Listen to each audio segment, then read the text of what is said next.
Okay, now. So what is important now is to what? To read it again and again لأن هذه كلش مهمة ودائما تجي بالامتحان الوزاري. So 40 species of birds can be found in the marshlands. The marshes were once home to millions of birds and the stopover for millions of other migratory birds, including flamingos, bulgins, and herons, as they traveled from Siberia to Africa. Okay?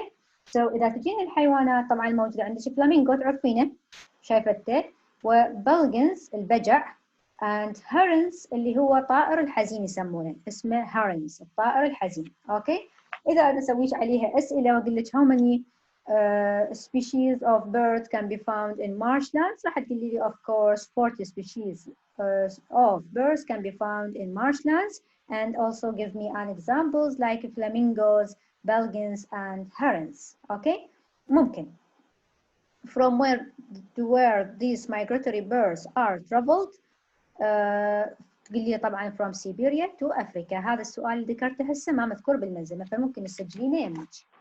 اوكي ممكن تسجلينه يمك. ممكن اجيب لي السؤال what are the migratory birds that rest in the marshes. rest يعني استوطنت فتذكري لي اياهم كتعداد. اوكي ممكن اجيب لك السؤال what were the marshes for the birds in the past. شنو كانت المارشز للطيور في ذاك الوقت فتقولين هي home and stop over for millions of birds. إذا قلت لك flamingos, bulgins and herons are تقولي لي species بين قوسين هي species of bird أنواع من أنواع الطيور بين قوسين تكتبي لي migratory birds. أوكي انتقل للجزء الأخير من القطعة مالتنا المهمة اللي هي الاستيعابية. طبعا بالجزء الأخير راح يتحدث عن شنو هذا الجزء الأخير مالتنا؟ راح يتحدث عن the nature of the marshes طبيعة المارشز اللي هي الأهوار اللي هي has changed اللي تغيرت in the recent years في السنوات يعني الحديثة. So what has changed in the recent years؟ شنو اللي تغير بالسنوات السابقة أو يعني الحديثة هسه؟ 40 to 60% of the marsh Arabs 40 إلى 60% من marsh Arabs are at the risk يعني خطر because most of the wetland أغلب الأراضي اللي نسميها إحنا الوتلاند مالتنا has dried up جفت and many species of birds والعديد من الطيور are also at risk. طبعا هاي اللي حاطة تحتها سطر اللي هي الأندرلاين لازم نسأل عنها أسئلة. Some are now extinct بعضها انقرضت or near extinction يعني على وشك الانقراض.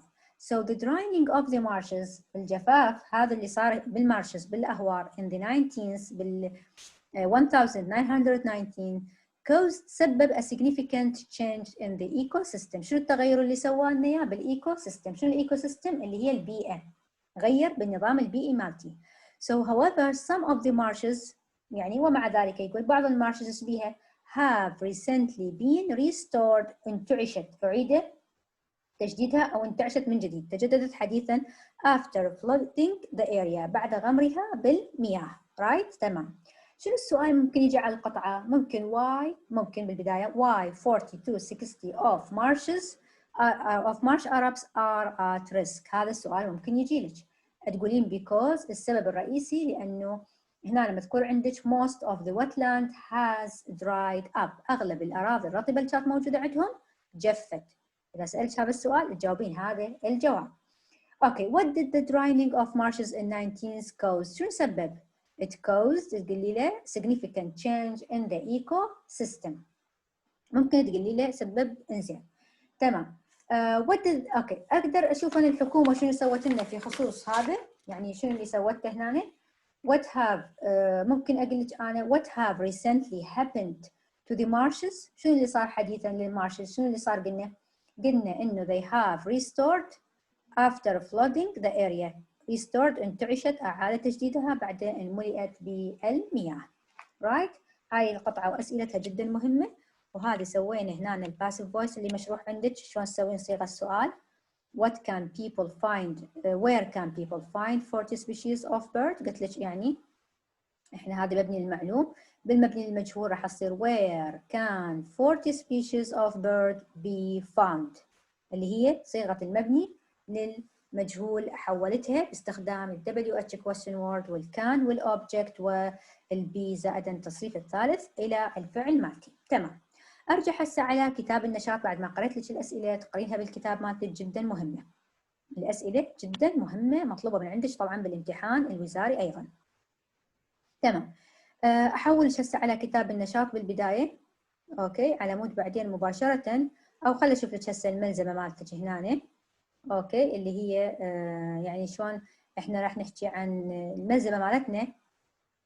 عندك مجموعة من المعاني الجديدة، معاني الكلمات كلها مكتوبة عندك هنا. هاي القطعة الاستيعابية قلت لك مهمة بالامتحان الوزاري، مسجلت لك إياها أنا.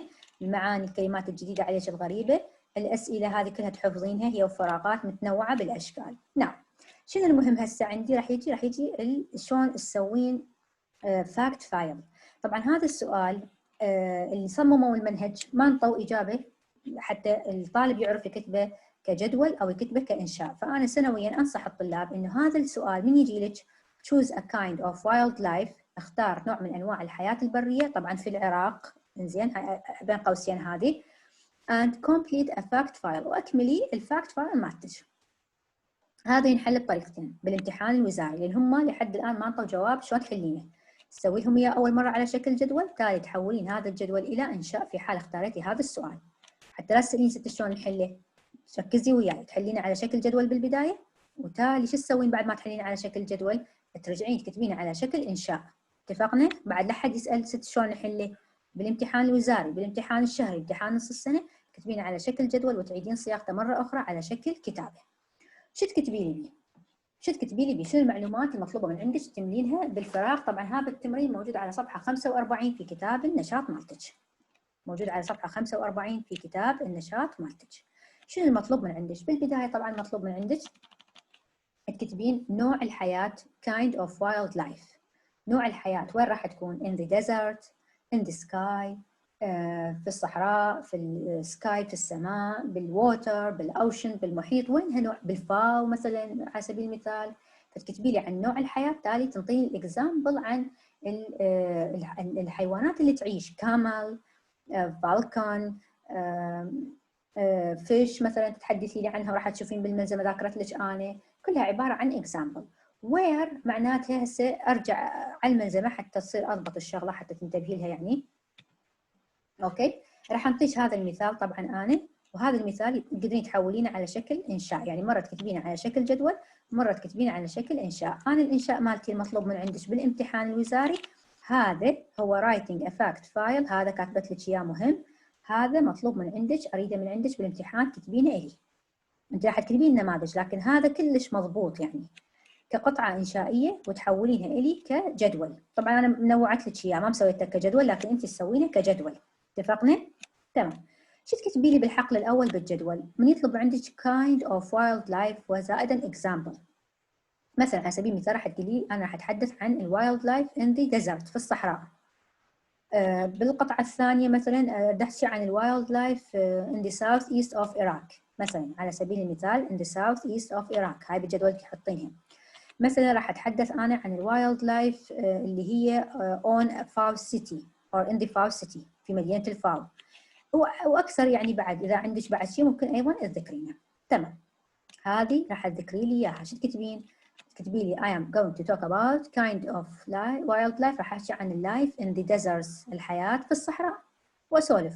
More than thousands years ago the people from the desert of Arabia، اللي هم الناس اللي كانوا عايشين في deserts of Arabia، الصحراء العربية، من هم؟ اللي هم the بدو used to watch volcanoes، راح اتحدث لك عن حياتهم يعني نوعها وحياتهم والاشياء اللي راح اتحدث عنها.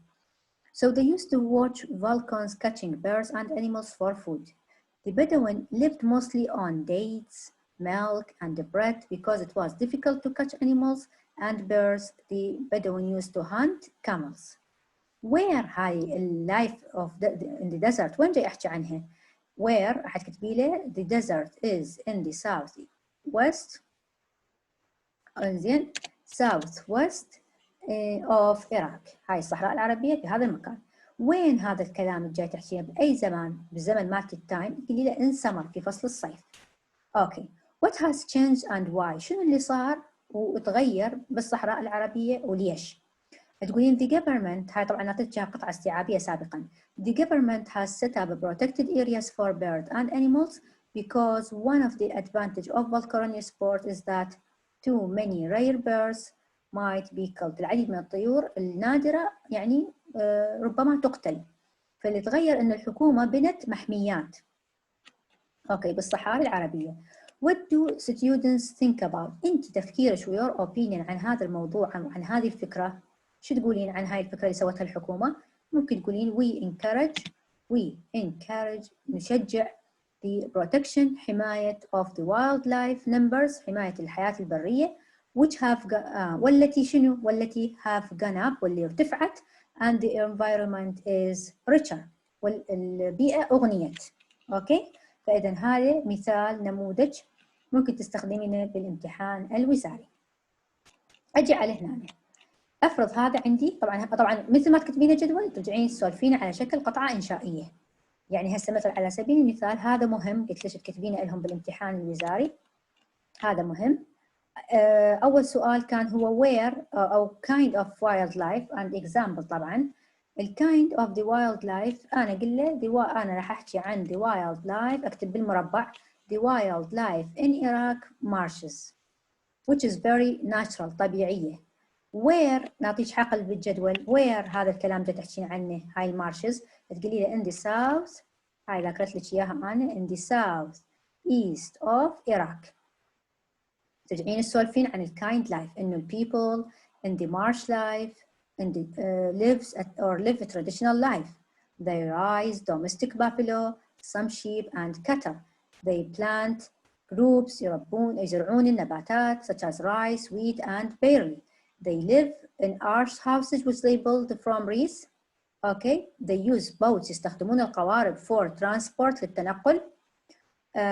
If we go there, of course, we can see or find 40 species of birds. 40 نوع تقريبا من أنواع الطيور. فهذه كلها وين؟ مثلا تقولي له أنت إذا حبيت تذكري له هذا مثلا in summer تقولي له in winter in autumn يمتى مثلا. وين هذا صار الحوار مالتك؟ شنو اللي تغير بالمارش Arabs؟ مو قلنا إنه many نقدر نقول له many of marshlands are dried يعني جفت and what يعني and بعد تقولي له جفت لكن تقولي له they restored by flooding them again يعني امتلئت غمرت بالمياه. تقدرين تحطينه هنا. Your opinion رأيك الشخصي طبعا. It is great to restore marsh Arabs again because it represents تمثل لي wildlife for many animals like flamingos. It is a home and stopover تمثل لي أيضا نقطة انطلاق ل millions of migratory birds. فإذا هي مهمة. أوكي عرفتي شلون هسه تكتبينه إلي بالامتحان؟ So شوفي حتى رأيك من تكتبينه تقولي له I think that the government should do many things to save the wildlife in the southeast of Iraq as it does by restoring كما فعلت ب restoring and flooding large areas of marshlands. يعني هسه الجدول هذا تاخذينه بالامتحان أول شيء تسوينه تكتبين kind of wildlife نوع الحياة where بالضبط وين متى هذا الكلام شنو اللي تغير بهاي wildlife وأكيد what do students think about وأنت رأيك الشخصي. سويتي لي على شكل جدول إيش تسوين؟ طبعا أنا أفضل بالامتحان تكتبين هذا لأن هم يردون عن wildlife in Iraq فأفضل تكتبين هذا وتحولين الفقرات مالته توزعيهن على هذا الجدول. أوكي. طبعا هنا أعطيتك أنا مثال عن wildlife on Faw City. So بالkind of wildlife اللي هي نوع الحياة we can find rich wildlife on Faw City. Okay. This city has 3 kinds of wildlife اللي يعيش بيها birds, fish and many other animals. Many birds live in Faw including flamingo, seagulls and robin birds. Faw contains many fish like zubaydi and as-subur and wild animals like hogs and small snakes. Where you can visit Faw city where in the southeast of Iraq or in the south of Iraq and enjoy its wonderful wildlife. وين متى تزورها وتشوف هاي الأشياء in summer there are lots of zubaydi and subur to buy. what has changed and why most of living things die every year because of pollution of water and illegal fishing اللي هي الصيد الجائر using electricity. What do students think about هذا الموضوع؟ يقول when we saw a report about this city at school, we thought that the government should do many things to save the wildlife on it. Okay?